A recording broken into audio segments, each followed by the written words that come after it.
Because of COVID and all of the crazy, weird international travel restrictions, I thought it'd be interesting to make a video that is specifically about international travel during this global pandemic. 1, 2, 3, 4.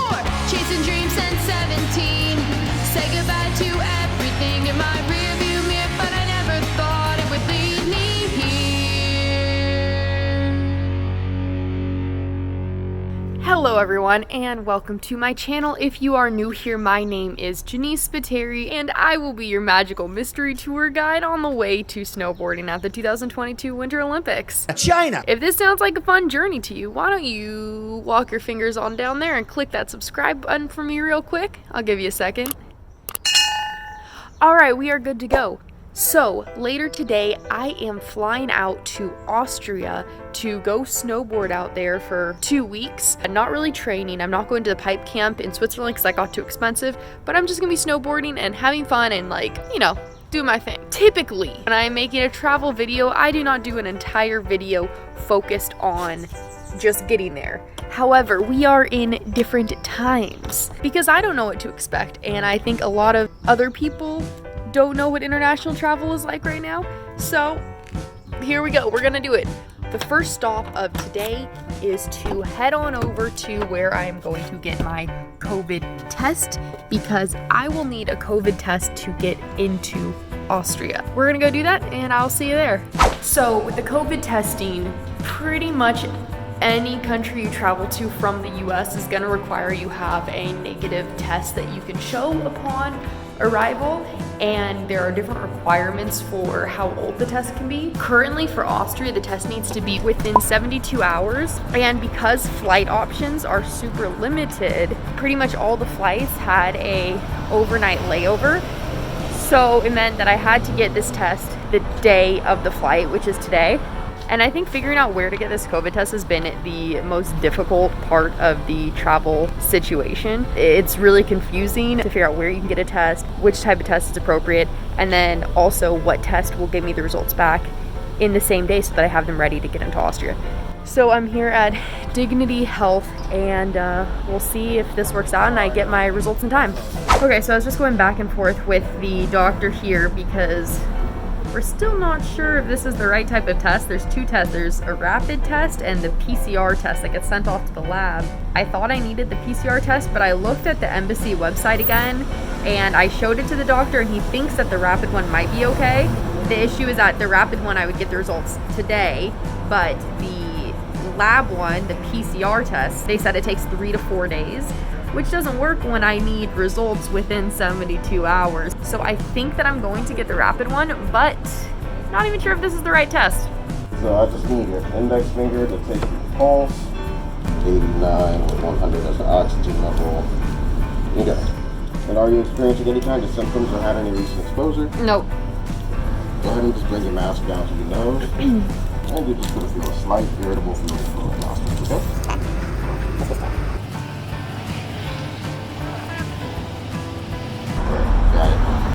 Made my eyes water. Alright, that was not as bad as people make it out to be, but did tickle the nose. Oh yeah, my eyes started watering right up. Now I have to wait 10 to 15 minutes for the results. 6.5 hours later.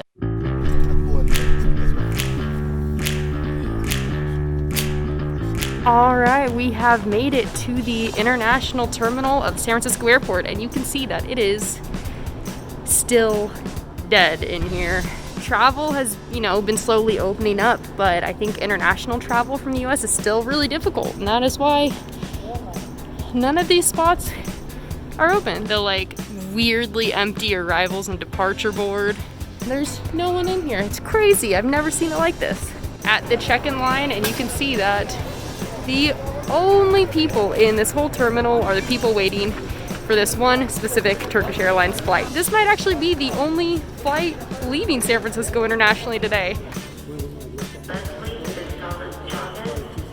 We have been at check-in for 30 minutes now. There has been some issues.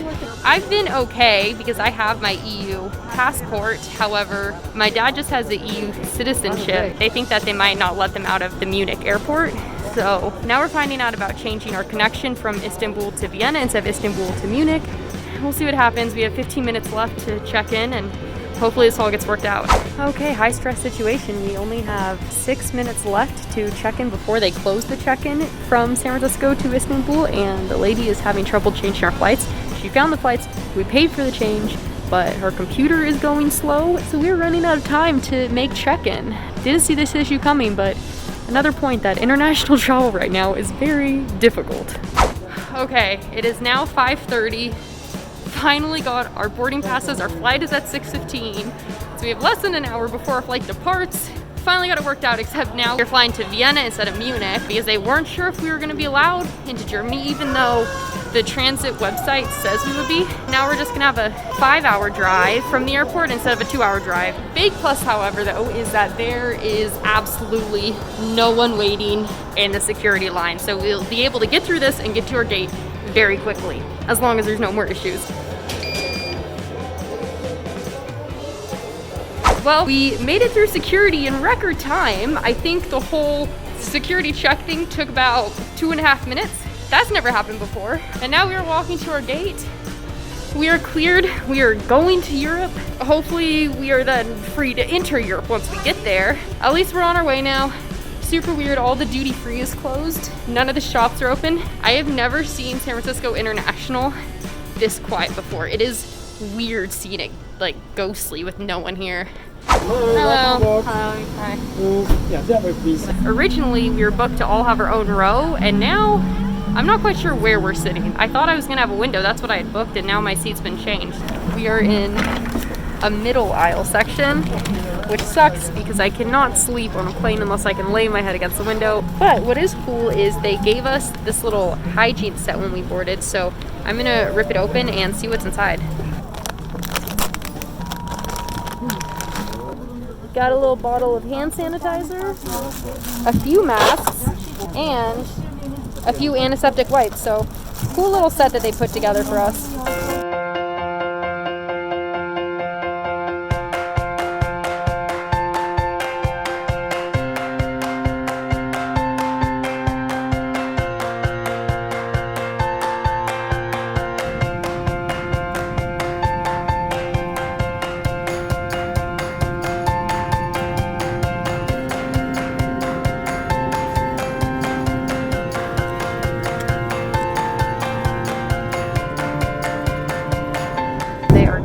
Service now, and what we got is a kind of no option situation.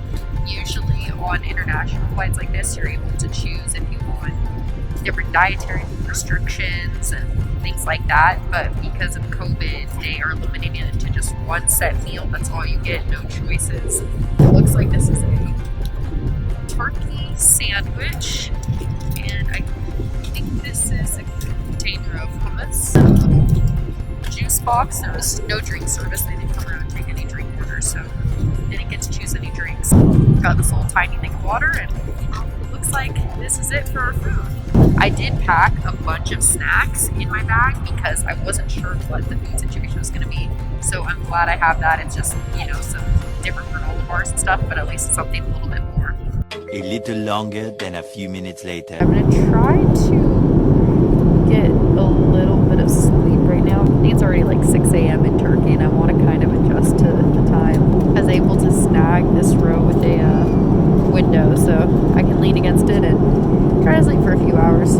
Many hours later. Alright, the lights are now on, and I woke up just in time for our little breakfast bag. So let's see what is in here.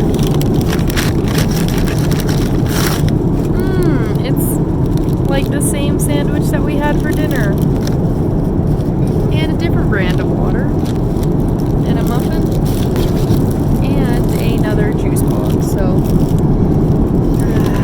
not very exciting food here, not very breakfasty, but don't get to choose what you eat right now, I guess. Ladies and gentlemen, dear children, welcome to Istanbul Airport, meeting point of the world. We hope that you had a pleasant flight.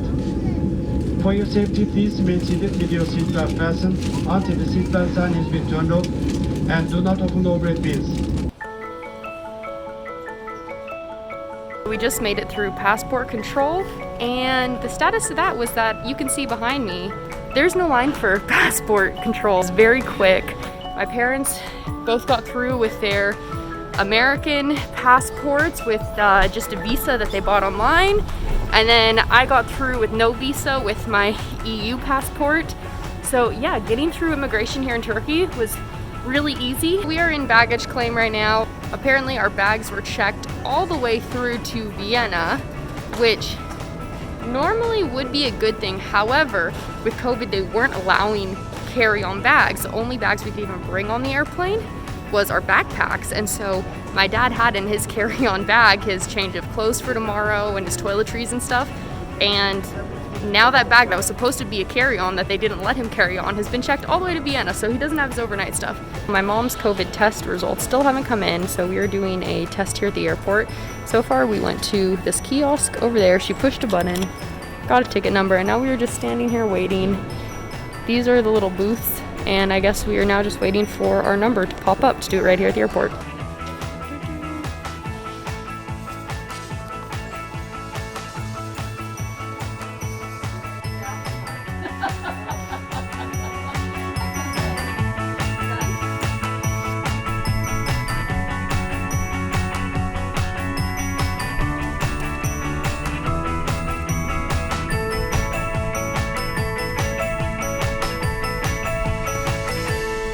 Early the next morning, All right, it is 5 a.m. now. I'm in the hotel shuttle with my parents, and we are on our way back to the airport to fly from Istanbul to Vienna. First thing we need to do at the airport is pick up my mom's COVID results.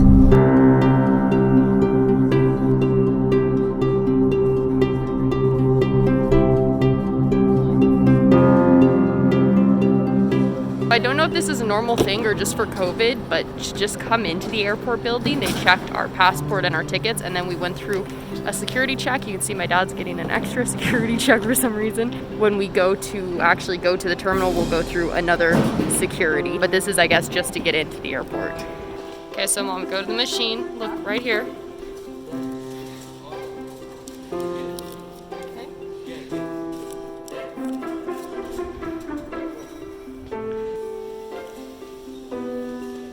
Took about 5 minutes for my mom to pick up her results. They printed out a paper. We went through another passport control, and now we have security here.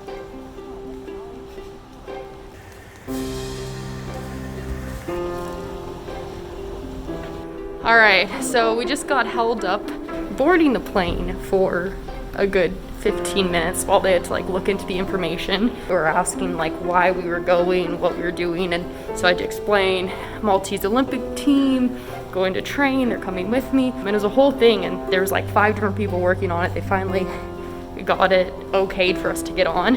I'd say now the only difficult thing that's gonna be left is when we actually land in Austria and getting through our immigration there.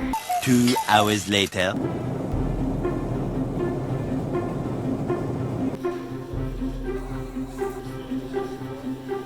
All right, so we made it through the immigration border control thing, and actually the guy there was super friendly. He didn't interrogate us really because he knew the rules of Austria and just clearly thought it was okay for my parents to come with me with my passport. Didn't have to explain anything to him.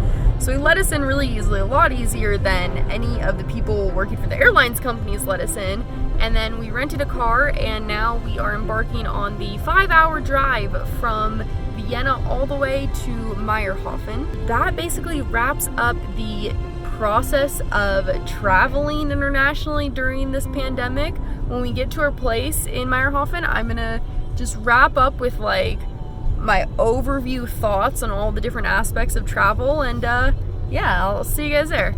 I think the first topic to address is, would I recommend international travel right now? And the answer to that is no, unless it is completely necessary. For me, this was necessary for training. I wouldn't recommend traveling. It is a lot of hassle, a lot of work, and honestly, if you just want a vacation, you're really better off just waiting until things get simpler and easier. But if you have to travel, here are my recommendations and just overall experience. First off, you need to be really prepared for changes, because with the worldwide situation constantly changing like week by week, your flights could get canceled, countries' entry rules could change, like anything could happen. So if you're gonna book a trip more than 2 weeks in advance, see if you can get a trip that you're able to get a refund on, because it's a pretty big risk to book something in advance right now with everything being so unpredictable. The next thing I experienced is that the airline personnel might not have all the information that the different countries' governments have. I had looked into the entry requirements for Germany and if we'd be allowed to transit through Germany, and by what I read with the consulate's information, their immigration information, me and my parents would have been okay. However, at check-in, they wouldn't let us check in. And I think that's just that they maybe don't know all of the rules. So in that situation, what you'd want to do is print out the entry requirements like as of the day of your trip, so that when you check in, if there's any issue, you have the paper right there that you can show, look, on the German government website, this is what they say.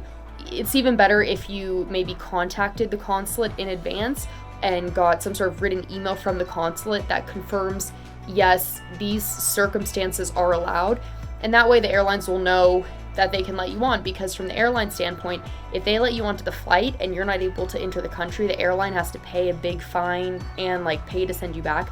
So they don't want to take any chances. But if you have proof that you're allowed in, they should let you onto the flight. The next thing I experienced was that situation with Turkish Airlines all of a sudden not allowing checked baggage onto the flight. So I don't know if all airlines are doing that, but you want to be prepared to have your essential items in a backpack, because if you have an overnight layover, which is what most international flights have right now, and you can't bring on your carry-on bag and they check it all the way through to your destination, you won't have any of your overnight stuff. So make sure you have essential things in a backpack just in case you can't bring a bag on. My experience with security was great. Going through security was quick because there was no one in line, so it was really easy to do and pretty stress-free. And actually the TSA agents at security were very friendly, because I think they're just probably not overworked right now. Once on the flight, I felt that the airlines took really good precautions for health and safety. Everybody kept masks on for the entire flight. It was really made clear to everyone that they had to keep their masks on.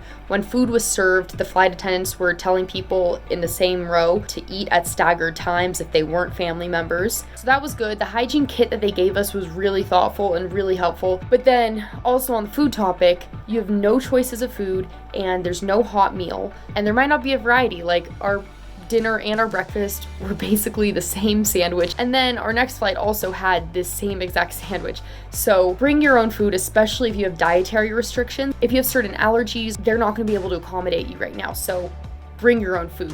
Even if you don't have restrictions, bring your own food just in case, because you can't order extra food, you can't change anything. It is what it is, that's all you get. And then also what I experienced with my seat being changed, I really thoughtfully planned out where our seats were going to be so that we had a good flight, and then we got completely different seats on the flight. What happened is that they changed planes, and when they did that, they just reassigned all the seats.